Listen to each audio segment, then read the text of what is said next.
Movie की शुरुआत में हम सभी एवेंजर्स यानी Tony Stark, Captain America, Black Widow, the Hulk, Hawkeye और थोर को देखते हैं जो हाइड्रा के बेस पर हमला करने जा रहे थे क्योंकि हाइड्रा का लीडर स्ट्रकर अजीब एक्सपेरिमेंट्स कर रहा था। उसके पास लोकी का सेप्टर है जिसमें एक रूबी लगी हुई है। आपने इसे पिछली एवेंजर्स 1 में भी देखा होगा। एक्सपेरिमेंट्स ऐसे थे जिससे वो इस सेप्टर का उपयोग करके मनुष्यों में कुछ पावर्स डाल रहा था ताकि वो उसके लिए अवेंजर्स से लड़ सकें। उनका अगला निशाना अवेंजर्स थे। उसने 2 भाई बहनों को चुना था जो जुड़वा थे। इनके नाम थे वांडा और पिएट्रो। स्ट्रकर ने उन पर एक्सपेरिमेंट्स किए हैं इसलिए अब उनमें सुपर पावर्स हैं। पिएट्रो कैप्टन अमेरिका पर हमला करने के लिए जाता है। पिएट्रो सुपर स्पीड से दौड़ सकता है। स्ट्रकर के लोग अवेंजर्स को रोकने की पूरी कोशिश करते हैं लेकिन ये लोग काफ़ी ताकतवर हैं। वो सभी स्ट्रकर के लोगों को हराते हुए स्ट्रकर के बेस में घुसते हैं। आयरन मैन लोकी के सेप्टर तक पहुंचता है। अब वांडा आयरन मैन के पीछे जाती है और अपने हाथों से जादू करके उसे सम्मोहित करने लगती है। आयरन मैन को एक विजन दिखता है जो शायद फ्यूचर का है। वहाँ पर सारे अवेंजर्स मरे पड़े हैं लेकिन जल्द ही आयरन मैन अपने होश में आ जाता है। वो सेप्टर को अपने कब्जे में ले लेता है। आयरन मैन को सेप्टर मिल गया है और वो अपने लैब में आता है। यहाँ हल्क भी उसके साथ था। वो इस सेप्टर पर एक एक्सपेरिमेंट करने का प्लान बना रहे हैं। वे पता लगाएंगे कि ये इतना खतरनाक कैसे है। यहाँ आयरन मैन और हल्क को एक खास बात पता चलती है कि इस सेप्टर में लगा रूबी खुद सोच सकता है। उसमें सोचने की क्षमता है, यानी कि सेप्टर में खुद का ही एक आर्टिफिशियल इंटेलिजेंस सिस्टम है। यहाँ आयरन मैन ब्रूस बैनर को सुझाव देता है कि वो इस एआई को यूज़ करके अल्ट्रॉन का निर्माण कर सकते हैं। ऐसा करने पर हमारे पास अल्ट्रॉन्स की एक आर्मी होगी जो कि दुनिया की रक्षा करने में हमारी मदद करेंगे। लेकिन हल्क इस बात पे सहमत नहीं था। वो टोनी से कहता है कि हमें दूसरे अवेंजर्स से इस बारे में बात करनी चाहिए। टोनी ब्रूस को कन्विंस कर लेता है और ये दोनों अल्ट्रॉन को बनाने में लग जाते हैं। आयरन मैन और हल्क इसके चारों ओर एक प्रोटेक्टिव शील्ड बनाते हैं ताकि ये वहाँ मौजूद इलेक्ट्रॉनिक्स और कंप्यूटर्स को स्कैन ना कर सके या उन्हें नुकसान नहीं पहुँचा सके, क्योंकि अभी अल्ट्रॉन पूरी तरह रेडी नहीं था। लेकिन उनका प्लान फेल हो जाता है और इसकी एनर्जी पहले ही वहाँ मौजूद इलेक्ट्रॉनिक्स तक पहुँच चुकी होती है। ये उन्हें स्कैन करना शुरू कर देता है। आयरन मैन का एक और पर्सनल एआई था जिसका नाम जार्विस था। इसकी भी खुद की सोचने समझने की शक्ति होती है और ये सेप्टर से लड़ने लगता है ताकि सेप्टर किसी भी इलेक्ट्रॉनिक्स को नुकसान नहीं पहुंचा सके या हैक ना कर सके। लेकिन सेप्टर बहुत पावरफुल था। वो जार्विस को ओवर पावर करते हुए उसे मार देता है। इसके बाद सेप्टर आयरन मैन के एक एंड्रॉयड पर शिफ्ट हो जाता है और वहाँ से भाग जाता है और वहाँ से आगे बढ़ते हुए सेप्टर को नष्ट कर देता है। इसके बाद अल्ट्रॉन हाइड्रा बेस पर जाता है ताकि वो अपने फिजिकल फॉर्म को अपग्रेड कर सके। यहाँ हम देखते हैं कि अल्ट्रॉन ने अपना शरीर बदल दिया है। ये रोबोटिक रूप में आता है। अल्ट्रॉन जुड़वा बच्चों के पास जाता है। वो उनसे अपनी सेना का हिस्सा बनने के लिए कहता है। वो कहता है कि हम आयरन मैन और दूसरे अवेंजर्स के खिलाफ लड़ाई करेंगे। वे जुड़वा बच्चे तुरंत सहमत हो जाते हैं क्योंकि वे कहते हैं कि आयरन मैन ने हमारे माता पिता की जान ली है। वे एक वेपन्स डीलर के पास जाते हैं जो बहुत ही उन्नत हथियार बनाता है। अल्ट्रॉन ने उसे खुद के लिए हथियार बनाने को कहा, लेकिन वो इसके लिए बहुत अधिक पैसे की मांग करता है। अल्ट्रॉन क्योंकि बहुत ही पावरफुल एआई था तो उसके पास ये ताकत है कि वो किसी भी अकाउंट से कहीं भी पैसे ट्रांसफ़र कर सकता था। ये ऐसा ही करता है। अल्ट्रॉन को जिस चीज़ की ज़रूरत है वो है वाइब्रेनियम, वो धातु जिससे कैप्टन अमेरिका की ढाल बनी हुई है।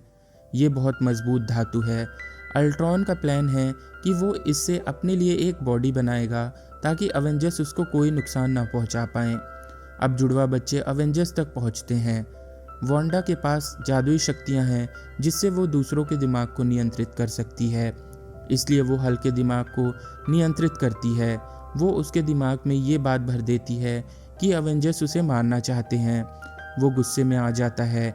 वो अपनी ही टीम को ख़त्म करने के लिए आगे बढ़ता है। अब चूंकि हल्क इतना शक्तिशाली था इसलिए आयरन मैन भी अपना नया सूट पहनता है। उसने इसे पहले ही तैयार कर लिया था। इस सूट का नाम था हल्क बस्टर। ये सिर्फ हल्क को कंट्रोल करने के लिए ही बनाया गया था। इस बात का टोनी को पहले से ही अंदेशा था कि हल्क एक दिन ऐसा कर सकता है। यहाँ उनके बीच लड़ाई शुरू हो जाती है। हल्क ने आयरन मैन की ओर एक कार फेंका है। आयरन मैन इससे बचते हुए हल्क को उठाता है और दूसरी तरफ फेंक देता है। क्योंकि हल्क बहुत आक्रामक था, इसलिए उसने आयरन मैन की बाह में एक रॉड घोंप दिया। इससे उसका सूट खराब हो गया था। उसका हाथ टूटकर नीचे गिर जाता है, लेकिन तभी आयरन मैन एक सैटेलाइट को सिग्नल देता है। उसका नया हाथ वहीं से आकर उससे जुड़ जाता है। अब उसके हाथ से आग निकल रही थी और उसने अब हल्क पर हमला करना शुरू कर दिया था। हल्क तुरंत टोनी के पास जाता है और उसे मुक्का मारने वाला था, लेकिन आयरन मैन ने उसका हाथ पकड़ लिया। दोनों एक दूसरे को रोकने की कोशिश कर रहे थे। फिर आयरन मैन हल्क पर जोर से प्रहार करता है। यहाँ सभी डर जाते हैं। ये पहली बार था कि अवेंजर्स आपस में लड़ रहे हैं। लोगों की रक्षा करने की उनकी क्षमता पर सवाल उठता है। आयरन मैन और हल्क की लड़ाई में शहर का बहुत नुकसान हुआ था। हम देखते हैं कि अल्ट्रॉन एक लड़की से मिलता है। क्योंकि अल्ट्रॉन को सेप्टर की रूबी की शक्तियों से बनाया गया था, इसलिए वो उस रूबी को और अधिक मजबूत बनाने के लिए उसे वाइब्रेनियम के साथ मिलाना चाहता है। अल्ट्रॉन उस लड़की से इस काम में मदद करने के लिए कहता है, लेकिन तभी वांडा उसके मन की बात पढ़ लेती है। अल्ट्रॉन एक शक्तिशाली हथियार बनाना चाहता है। इससे वो सभी इंसानों को मार सकता है और उन पर राज कर सकता है। वांडा को ये मंजूर नहीं था, क्योंकि वो भी एक इंसान थी। वो अल्ट्रॉन से कहती है, हमें लगा था कि तुम सिर्फ आयरन मैन के खिलाफ हो, लेकिन तुम तो पूरी दुनिया को नष्ट करना चाहते हो। हमें इस काम में तुम्हारा साथ नहीं देना चाहिए। तभी वहाँ कैप्टन अमेरिका, नताशा और हॉकाई की एंट्री होती है। वे वहाँ उस सिंथेटिक बॉडी को लेने आए थे जिसे अल्ट्रॉन अपने लिए बना रहा था। यहाँ इनके बीच लड़ाई होती है और नताशा को सिंथेटिक बॉडी मिल जाती है। अब वो बेस पर आते हैं और इस बॉडी का उपयोग करते समय आयरन मैन अपने एआई जार्विस को वापस लाने की कोशिश करता है। थॉर अपना हथौड़ा लाता है और उसमें से बिजली निकलती है। ऐसा करने पर थॉर को ये पता चलता है कि ये कोई मामूली रूबी नहीं है, ये 6 इन्फिनिटी स्टोन्स में से एक रूबी है। अब इस सिंथेटिक बॉडी में जान आ गई थी। इसका नाम विजन है और ये इसी रूबी से बना हुआ है। अब जुड़वा बच्चे भी अवेंजर्स के साथ थे। वे मानवता को बचाना चाहते थे और हर किसी को अपने माता पिता की तरह मरने नहीं देना चाहते थे। अब वे सभी एक साथ अल्ट्रॉन के बेस पर जाते हैं। अल्ट्रॉन उस पूरे शहर को आसमान पर उठाना चाहता है जहां उसका बेस था। ये उस शहर को ऊपर से नीचे धरती पर गिराना चाहता है, जिससे कि एक विस्फोट होगा और सारी मानवता नष्ट हो जाएगी, ठीक एक उल्का पिंड की तरह। लेकिन अवेंजर्स इसे पहले से जानते हैं। वे तैयार होकर वहां पहुंच जाते हैं। जैसे ही वे वहां पहुंचते हैं, अल्ट्रॉन की सेना उन पर हमला कर देती है। वे इन्हें रोकने की कोशिश करते हैं, लेकिन अवेंजर्स उसकी सेना का डटकर मुकाबला कर रहे होते हैं। तभी विजन अल्ट्रॉन के सामने आ जाता है और उसे छूकर अल्ट्रॉन को इंटरनेट पर से नष्ट कर देता है। लेकिन तभी वहां एक और रोबोट आता है जो अल्ट्रॉन जैसे दिखता था। वो एक मशीन को एक्टिवेट करता है, जिससे शहर का एक हिस्सा ऊपर उठ जाएगा। अब शहर का एक भाग आकाश में उठ जाता है। वो ऊपर से गिरने वाली थी, लेकिन तभी निक फ्यूरी अपना हेलिकैरियर लेकर वहां आ जाता है। शहर के सारे लोग उस हेलिकैरियर में चले जाते हैं। अब सारे अवेंजर्स उस मशीन को गार्ड कर रहे थे, जिसे यूज़ करने पर वो शहर नीचे धरती पर गिर जाता। तभी वांडा सारे अवेंजर्स को वहां से चले जाने को कहती है और एक झटके में अल्ट्रॉन की पूरी सेना को नष्ट कर देती है। इस लड़ाई के दौरान जुड़वा बच्चों में से एक भाई पिएट्रो हॉकाई को बचाते हुए मर जाता है। इससे उसकी बहन दुखी हो जाती है। वो रोने लगती है और फैसला करती है कि वो अल्ट्रॉन को मार डालेगी और उसे ख़त्म कर देगी। वांडा बहुत शक्तिशाली होती है। अपनी शक्तियों का उपयोग करते हुए वो अल्ट्रॉन के पास जाती है और उसके सीने से उसका दिल निकाल लेती है। यहाँ अल्ट्रॉन ख़त्म हो गया था।